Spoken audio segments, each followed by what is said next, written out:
Some interesting topics. Hello and welcome to Moral Side of the News, our weekly discussion of today's top local, national, and world news from a moral, ethical, and religious point of view. I'm Shawn Kaelin with the WHAS Crusade for Children, joined today by a distinguished panel of local religious leaders.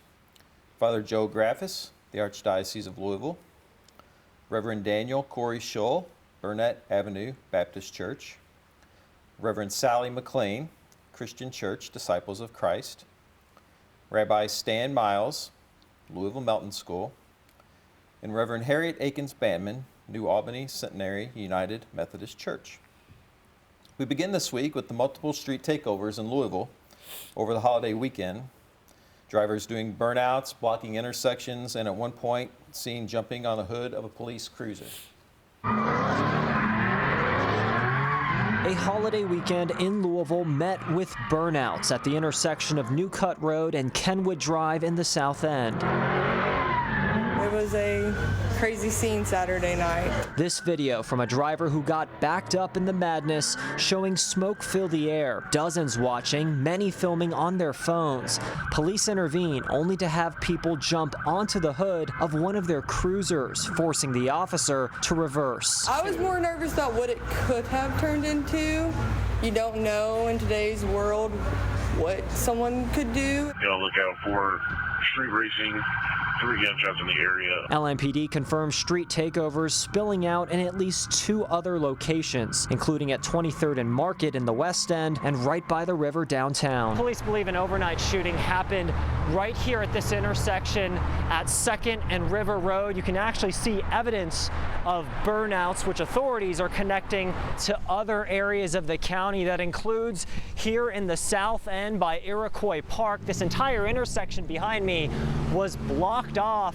The video itself, chaotic. Watch the video again. The unsettling moments a handful of people jump onto the police cruiser. An employee of the BA Colonial, a restaurant right at the intersection, was working that night. There was a wide range of ages there. It was a lot of kids. It was a lot of kids. Metro Police confirmed they've made 4 arrests, confiscated 4 weapons and 2 cars, and cited 1 other person so far in this string of street racing incidents, which remains a thorn in the city's side. Mayor Craig Greenberg talking about this with me Monday. Chief and I are very focused on this.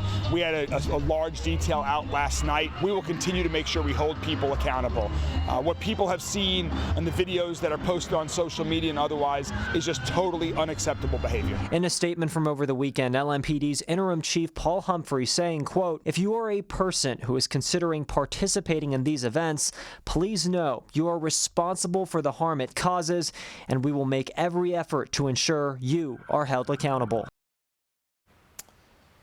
So about 2 years ago, the Metro Council amended a city code. This was October 27th of 2022, increasing fines and allowing the officers to impound the cars for up to 6 months. And then 6 months later, they changed the ordinance, amended it to say that those even participating by blocking the roads could have their cars impounded as well. So here we are almost 2 years later. It seems like nothing's really changed. And what do we need to do to fix this? It looks like I don't know how many movies I've seen where they're all gathered doing all these kind of stunts and Fast and the Furious. yeah, and all those kinds of things. And, you know, and didn't they used to do stuff like this? The kids. I mean, they're saying kids, so they're not giving us an age group. I'm thinking late teens, maybe something like that. And so I think it just looks like fun to them. It makes noise. You know, going fast, doing tricks. That's what they see on TV. It seems like, that there are ordinances where if you want to have a parade or some kind of a walk or something like that, where you can get permission to block off some streets to do such like that. And that if this is a sport, question mark, I could see where maybe that's a possibility. But it seems like this is kind of spontaneous and has nothing to do with getting permission to do it, which is blocking off the public. Second thing is, I guess, from an environmental standpoint, when you look at all the smoke and the tires and the gasoline being used and all that kind of stuff, it's like, gee whiz, in this day and age, we've got to look at, that's a terrible waste of all kinds of energy. I mean, I'm not against people having some fun, but at what expense? Well, the moral question is to do no harm, right? Or the statement is to do no harm. And what, in this kind of activity, what kind of harm is being set up to be done? If there are young children and cars are that close, and this is not only a Louisville problem. If you look at Cincinnati and other large cities, they've been having the same issues, and some of those on their major highways of street racing. So the dilemma is, how do we initiate care and make things safe? And unfortunately, the burden of that is on our police departments. But that's my major concern when I saw this story, especially when the witness said there were lots of young children. What about that? Thank God no one was hurt or killed. Thank God. Where I saw, the image that I saw was that police cruiser being mobbed, and that says to me that we need more well-trained, sensitive, understanding police in the Louisville Metro Police Department. I think what we down 200 and some odd officers from where we should be, but not just anyone. Policing now means, I think, a lot of community relating and community relations to build community. Because if you've got a built community in that venue, the community will not tolerate those behaviors. I think it underscores the necessity of having creative, robust, well-resourced outlets for young people to spend their out-of-school time, be that out-of-school time the summers or Saturday night. So we see that when there, not very attractive ways to recreate, that young people will create their own methods of recreation, even if that means doing donuts in the middle of the street and jumping on a police cruiser. So I think there is an opportunity for our city to really press in and create programming that is interesting to our young people, to ensure that they have a well-resourced, safe place to let out their adolescent and early 20s energy. And it also will go a great distance in keeping our community safer. Young people are always going to test the waters. I mean, that's what they're for. And they're to be the counterculture, to give energy. And when they have, as you say, no other outlet, then they're going to see what they can do that's, looks like fun until somebody gets hurt. Right. And then all of a sudden it becomes really, really serious. But we were young once. Did we not test waters? Did you do donuts in your parents' car? No, I didn't. You didn't? No. Some of us were perfect as kids, right? No. I know I was. We had a tractor and a wagon, and that's what we did. Oh, really? Oh, yeah. See, that was pretty safe. But My yeah, mother would seriously. let me go nowhere near her car. So. One of the Donuts things and a I was Chevy thinking Bel Air, of I don't is, think so.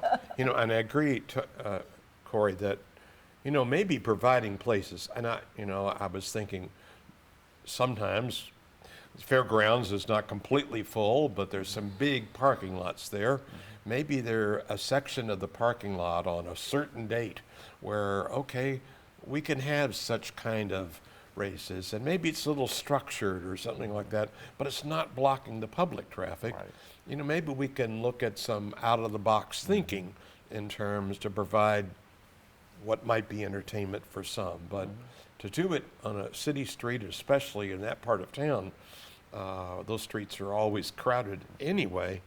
And what happens to all the businesses and the restaurants in that area during this, I don't know. But Well, you've also got a macho culture You know, don't you remember the guy that would appear with the T-shirt and the cigarettes in the pocket? You know, that sort of. Marlon I mean, Brando. I'm trying to take the opposite point of view here because it just seems like to me we've gotten older.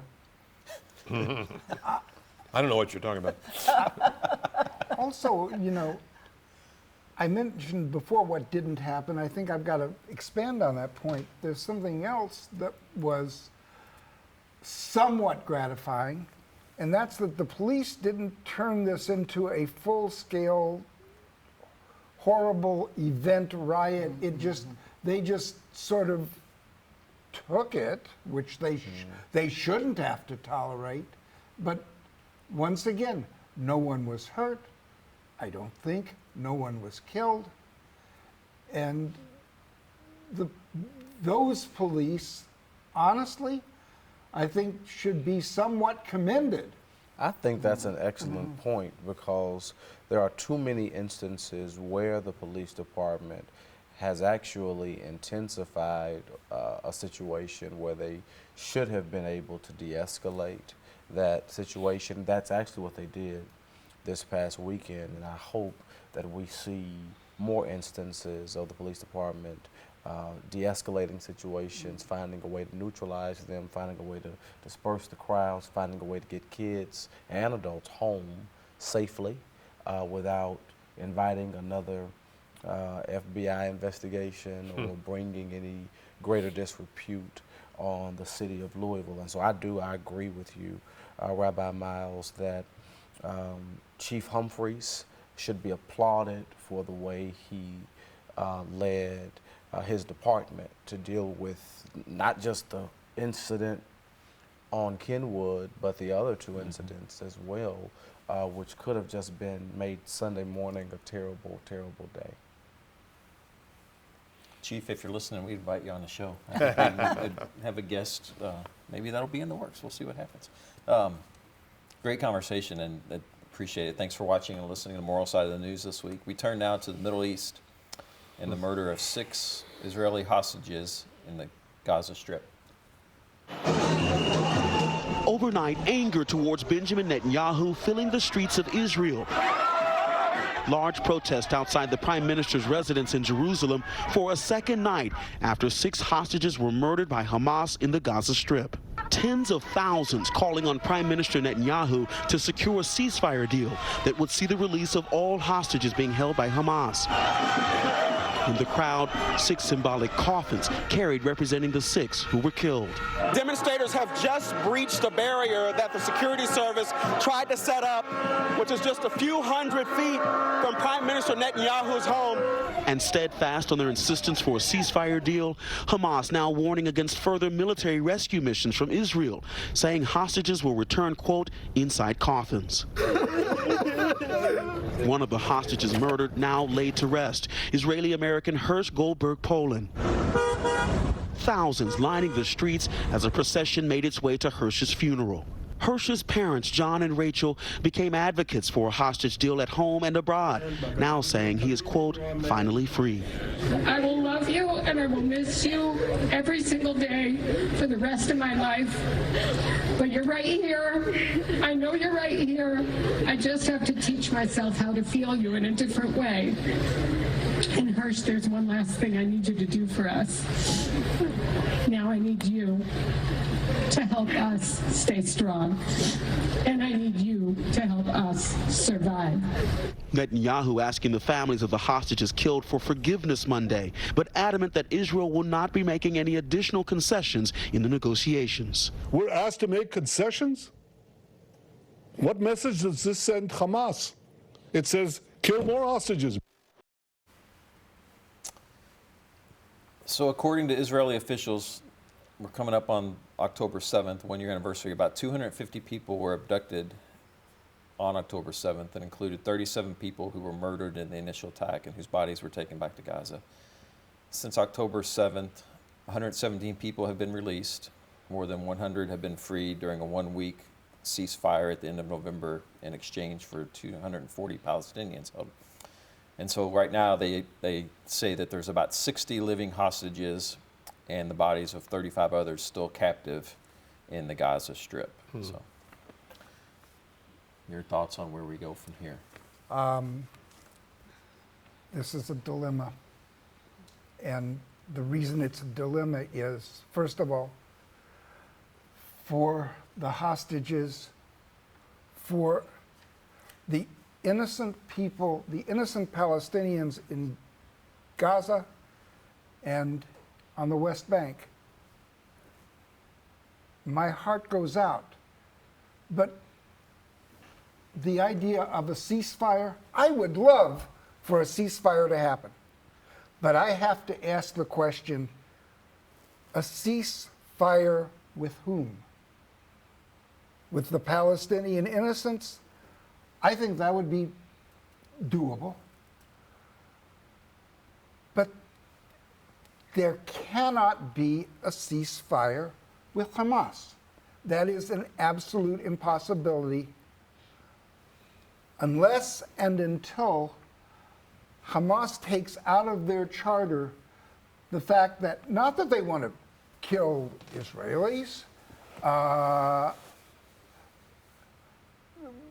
take out of their charter that they want to kill Stanley Miles and his family, that they want to take away from life every Jewish person on the planet. You can't talk to a group like that about a ceasefire while they are still saying quite openly, we want to kill you, your family, and your people. When they do, then I am reasonably sure that there can be a conversation.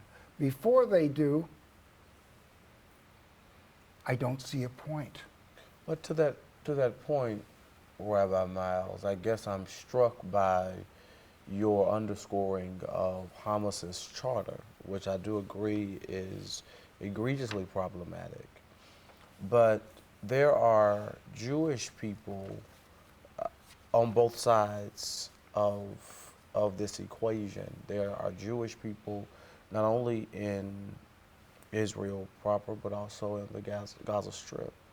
So it seems to me that there could be some solution to attack Hamas without perpetuating these continued atrocities for people on both sides, but particularly the Palestinians who are without military aid. It seems to be anti-humane for them, even when you factor in Hamas, because Hamas's stated intentions are to negatively impact not only Jewish people in Israel, but Jewish people in Gaza. And their own folks, too. Mm-hmm. But they're being treated as though they're providing some protection for Palestinians. And I think that's where, in this conversation internationally, I think we have kind of tipped into some misguided territory, because the enemy is not Palestinians, it's Hamas. And Hezbollah. But with the ceasefire talks and negotiations, it is as though we believe that the Palestinians should continue to suffer the brutality of Netanyahu and Israel and Hamas, and that this position should be supported by the international community. I agree, Stan, that it is incredibly, almost impossible to deal with terrorists. And anything you do is probably not going to work. On the other hand, I mean, I think part of the ceasefire idea is, how do we get aid to those innocent Palestinians? Right. And, you know, one of the numbers that you didn't say was, you know, what, 1,200 people or plus 1,500 people, Jews, were killed October 7th, but some 40,000 Palestinians have been killed. You know, when you think in the Vietnam War, 57,000 of our soldiers died during the Vietnam War. it's almost equivalent within a year. How do we get aid? How do we get, I think a ceasefire could help us get some aid to innocent Palestinians. And when we talk about Palestinians, they are Palestinian Jews. Absolutely. Right. You know, and so I think, you know, Hamas, you know, they have horrible intentions for everybody. Absolutely. And so to withhold aid from the Palestinians to sort of resist the ceasefire, I think just perpetuates human atrocity almost to an untold number. But it's very complicated. And well, if you and Rabbi Miles would get on a plane tonight and go over and have some conversation. You can come with us. No, that's okay. That's okay. I don't see how it's going to work. When one faction is trying to wipe out the other faction, it just keeps going back and forth. And and part of the conversation I've had is, even if one child remains and remembers who killed my parents, who killed my family, then it's not going to end. It's just going to be going on and on. And what is the Martin Luther King quote? Darkness cannot drive out darkness. Only the light can drive out darkness.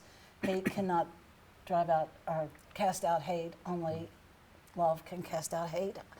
I mean, I just don't see how it's going to ever resolve itself as long as one child remains who remembers. I get hope, and I've mentioned this before on this program, I get hope from what has happened in Ireland. Yeah. That's where I derive hope, that perhaps there can be some sort of end to the situation, and that people will slowly but deliberately begin to forge peaceful relationships. South Africa could be another example as well. Yes.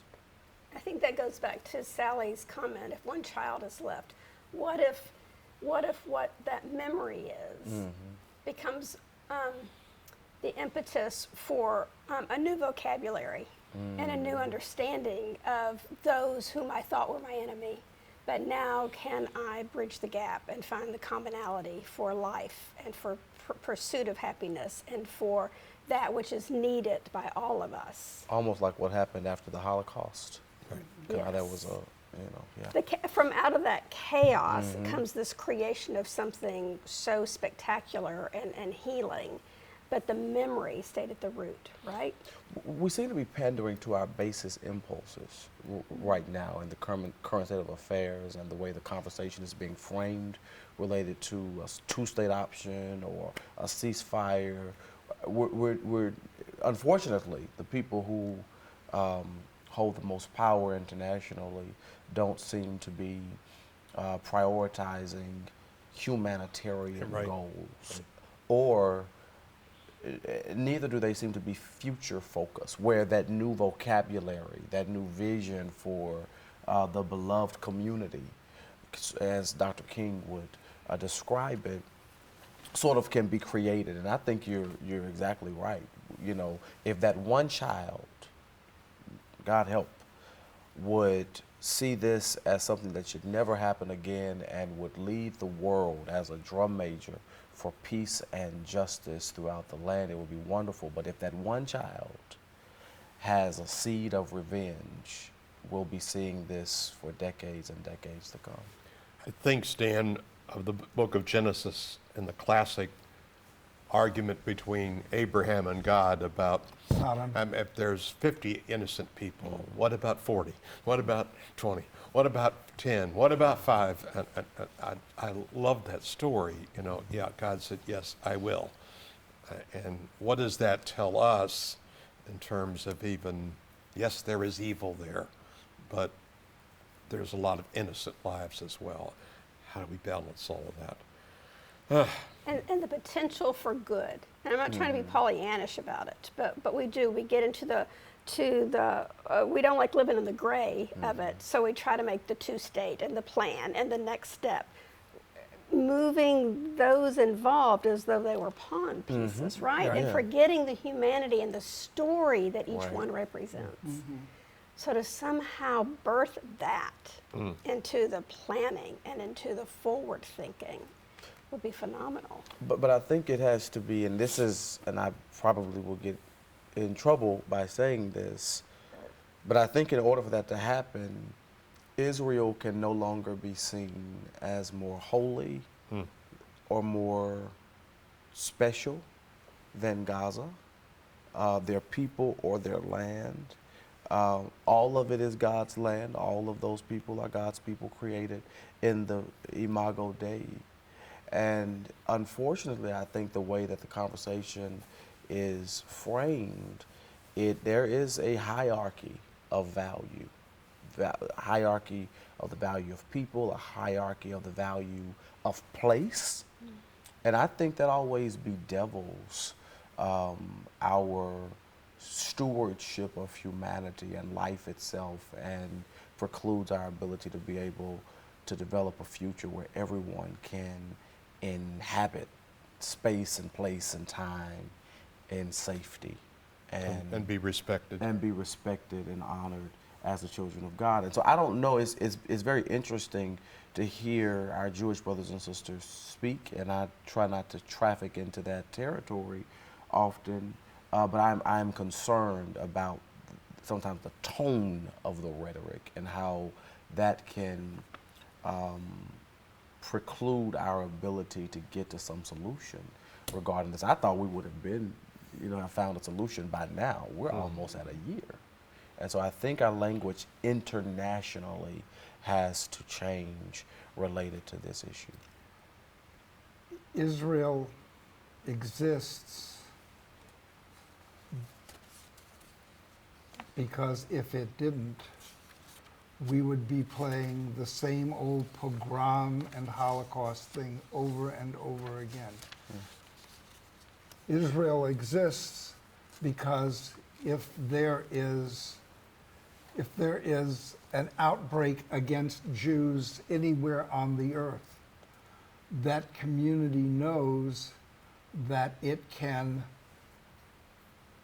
relocate to Israel and be somewhat safe.